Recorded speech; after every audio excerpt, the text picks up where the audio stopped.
আসসালামু আলাইকুম। প্রিয় দর্শক, নির্বাচন যত ঘনিয়ে আসছে আমার মনে হয় আমাদের দেশের রাজনীতিতে একটা মেরুকরণ তত যেন স্পষ্ট হয়ে উঠছে। এতদিন মনে করা হচ্ছিল যে জামায়াতের সঙ্গে এনসিপির বুঝি একটা খুব আত্মিক সম্পর্ক আছে।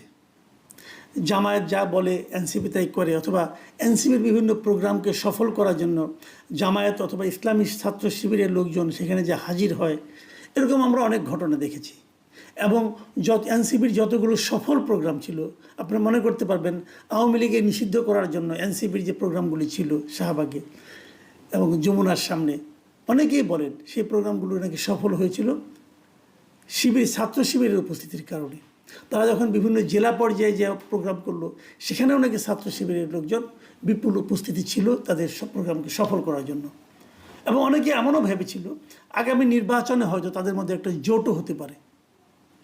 কিন্তু আমরা বিরোধটা দেখলাম কিছুদিন আগে, গত সেপ্টেম্বরে জামায়াত যখন 5 দফার দাবিতে আন্দোলন শুরু করলো, তখন তাদের সঙ্গে যুগপৎ আন্দোলনে যারা ছিল সেখানে এনসিপির উপস্থিতি ছিল না, তারা অনুপস্থিত ছিল। এবং তাদের সঙ্গে মূলত একটা বিরোধ ছিল, সেটা পিয়ার নিয়ে। এনসিপি বলছিল তারা পিয়ার পদ্ধতিতে চায়, পিয়ার পদ্ধতির বাস্তবায়ন চায় উচ্চকক্ষে। আর জামায়াতে ইসলাম সহ আরও অন্য যে যাদের সঙ্গে যারা আন্দোলন করেছিল তারা বলছিল যে তারা পিয়ার পদ্ধতি নিম্ন কক্ষেও চায়, মানে যে পার্লামেন্ট ইলেকশন সেখানেও তারা পিয়ার পদ্ধতি চায়। এই বিরোধটা শুরু হলো। তারপর আমরা দেখলাম যে ধীরে ধীরে তাদের যেন দূরত্ব বাড়তে থাকলো।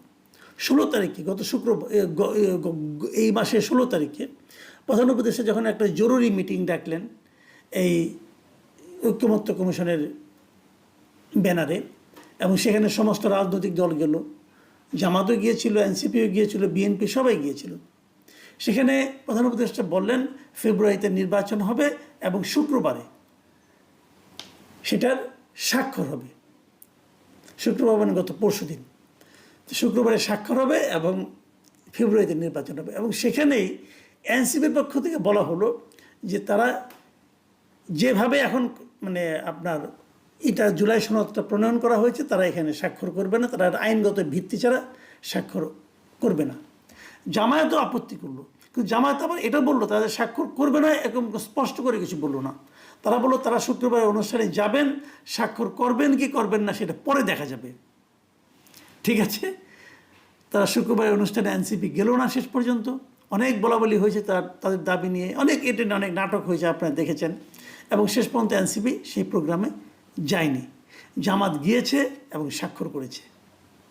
এবং এই যে জিনিসটা হলো, জামাত গেল এবং স্বাক্ষর করলো, তার মানে বোঝা গেল এনসিপি কিন্তু আসলে এখন একেবারেই আলাদা হয়ে গেল।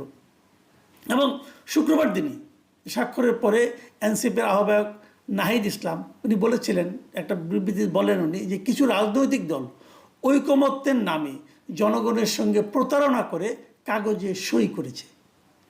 এই কথাটা নাহিদ ইসলাম শুক্রবার দিন বলেন। এবং তারপর দিন শনিবার দিন তাদের কার্যালয়ে ওনারা একটা প্রেস কনফারেন্স করলেন। এবং সেই প্রেস কনফারেন্সে ওনারা বললেন যে গতকালকে যে অনুষ্ঠানে গিয়েছিল যারা, এবং তারা যে প্রক্রিয়ায় স্বাক্ষর করেছে, তারা গণ অভ্যুত্থান থেকে এবং জনগণ থেকে তারা ছিটকে গিয়েছে। মানে যারা স্বাক্ষর করেছিল তারা ছিটকে গিয়েছে। এখন এটা ওনারা কাকে উদ্দেশ্য করে বললেন? যে 25টা দল 24টা দল যারা সিগনেচার করেছে সবাইকে বললেন, নাকি বিএনপিকে বললেন, নাকি জামাতকে বললেন? অনেকে মনে করে এটা বেসিক্যালি এই ইঙ্গিতটা জামাতকে প্রতি প্রযোজ্য, কারণ জামাতের সঙ্গে তারা একসঙ্গে ছিল, মাঠে ময়দানে ছিল, আন্দোলনের ময়দানে ছিল। তারা স্বাক্ষর করে তারা যেন এই গণ অভ্যুত্থানের যে চেতনা সেখান থেকে বিচ্ছিন্ন হয়ে গেছেন। এই হলো নাহিদ ইসলামের মানে বক্তব্য, মূল্যায়ন। এই পর্যন্ত শেষ না, আজকে আরেক দফা। আজ নাহিদ ইসলাম তার ফেসবুকে যে পোস্ট করেছেন, সেখানে উনি এমন কিছু কথা বলেছেন, বোঝা যাচ্ছে যে জামাতের সঙ্গে তাদের বিরোধটা এখন আসলে তীব্রতর অবস্থায় এসে গেছে। এবং নাহিদ ইসলাম মূলত যে কথাটা বলার চেষ্টা করেছেন যে জামাত যে পিয়ার নিয়ে আন্দোলন করছে, এটা হচ্ছে এক ধরনের রাজনৈতিক প্রতারণা। খেয়াল করুন, রাজনৈতিক প্রতারণা। আমি যদি ওনাদের মানে পোস্ট থেকে কিছু নিয়ে আপনাদের পড়ে শোনাই, তাহলে ব্যাপারটা আপনারা বুঝতে পারবেন। তিনি লিখেছেন যে এই যে মানে পিয়ারের যে আন্দোলনটা, উনি বলছেন যে এই আন্দোলনটি ইচ্ছাকৃতভাবে গঠিত হয়েছিল ঐকমত্য কমিশনের সংস্কার প্রক্রিয়া ভ্রান্ত পথে চালিত এবং জনগণের অভ্যুত্থানের পরিপ্রেক্ষিতে রাষ্ট্র ও সংবিধান পুনর্গঠন সংক্রান্ত জাতীয় সংলাপ ভিন্ন খাতে প্রবাহিত করার জন্য। মানে ঐকমত্য কমিশন যে সংস্কার প্রক্রিয়া শুরু করতো, এটাকে ভিন্ন খাতে প্রবাহিত করার জন্যই জামাত ইসলামী এই পিয়ার আন্দোলনটা শুরু করেছিল। এটা কিন্তু একটা ভয়ঙ্কর অভিযোগ, কিন্তু যে অভিযোগ নিয়ে জামাত অগ্রসর হচ্ছে সে অভিযোগটাকে বলছে যে টোটাল সংস্কার প্রক্রিয়াকে নাকি এটাকে ভিন্ন খাতে প্রবাহিত করছিল। এবং শুনুন তারা কি বলছে, উনি বলছেন যে আমরা এমন ভিত্তিগত সংস্কারের চারপাশে একটি গণ আন্দোলন গড়ে তোলার চেষ্টা করছিলাম এবং জুলাই সনদের আইনি কাঠামো বিস্তৃত জাতীয় ঐকমত্যের মাধ্যমে প্রতিষ্ঠা করতে চেয়েছিলাম, কিন্তু জামায়াত ও তার মিত্ররা এই এজেন্ডা ছিনতাই করে একে সুকৌশলে পিআর ইস্যুতে নামিয়ে আনে এবং বিষয়টি নিজেদের সংকীর্ণ দলীয় স্বার্থে দর কষাকষির হাতিয়ার হিসেবে ব্যবহার করে। তাদের উদ্দেশ্য সংস্কার ছিল না, বরং ছিল কৌশলী প্রতারণা। মানে ওনারা বলতে যাচ্ছেন জামাতের যে পলিটিক্সটা, সেই পলিটিক্সটা আসলে সংস্কারের যে দাবিটা, সেই দাবিটারই যে মৌলিক যে দৃষ্টিভঙ্গিটা তারই বিরোধী ছিল। এবং তারা ওখানে আরও বলেছেন, উনি আরও বলেছেন যে জামায়াত কখনোই সংস্কারমূলক আলোচনায় অংশ নেয়নি, না জুলাই অভ্যুত্থানের আগে না পরে। তারা কখনোই কোনো গঠনমূলক প্রস্তাব দেয়নি, কোনো সাংবিধানিক দৃষ্টিভঙ্গি উপস্থাপন করেনি এবং একটি গণতান্ত্রিক প্রজাতন্ত্র প্রতিষ্ঠার প্রতিশ্রুতিও দেয়নি। এই যে বিষয়গুলো, জামাতের যে আদর্শিক বিষয় নিয়ে সে যে প্রশ্ন তুলল, এই প্রশ্নটা কিন্তু আমি মনে করি জরুরি। হয়তো তাদের মধ্যে কোনো একটা হিসাব নিকাশে উল্টাপাল্টা হয়েছে, হিসাব নিকাশে গরমিল হয়েছে, সেটা নিয়ে আমার কোনো কথা নেই। কিন্তু কথাটা হলো যে মানে লজিকটা, যে শব্দগুলো, যে ব্যাখ্যাটা নাহিদ ইসলাম দিচ্ছে, সেই ব্যাখ্যাটাকে আপনি ইগনোর করবেন কিভাবে?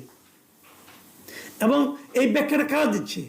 জুলাইয়ের সংস্কার বিষয়ক বিষয়ে জামাতের যে ভূমিকা ছিল না, জামায়াত যে আসলে একটা কৌশলী ভূমিকা নিয়েছিল, জামাত যে প্রতারণা করেছে, এই ব্যাখ্যাটা কে দিচ্ছে?